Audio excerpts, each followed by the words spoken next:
Sir আপনি এত দায়িত্ব থেকে এই ট্রাফিকের দায়িত্ব নিলেন?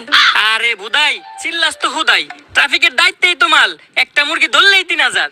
স্যার মুরগি ধরতে রাস্তায় খারাইছেন কে? মুরগি ধরতে হইলে তো যাইতে হইব খেতে খামারে। পরে পুলিশ বানাইছে কেটারে? হন, সাধারণ মানুষের কাছে মুরগি হইলো মুরগি, আর আমাকে মতো পুলিশ আলার কাছে হুন্ডা আলার হইলো আসল মুরগি। এত করে বুঝছি স্যার। এই দাঁড়া দাঁড়া স্যার, মান্ডার বলাই হেলমেট পরে নাই, মিনিমাম 5000 টাকা মামলা দেন। স্যার আমারে মামলা দিয়েন না, আমার নানি অ্যাক্সিডেন্ট করছে এখন হাসপাতালে। হেলমেট তো বরং দূরের কথা, জাইঙ্গাটা পরার সময় পাই নাই। বিশ্বাস না হইলে এই যে দেখেন। ইস, নানির কথা কয়ে লাইছি। নানি হইলো আবেগ, নানি হইলো ভালোবাসার আরেক নাম। দে ওরে সাইরা দে।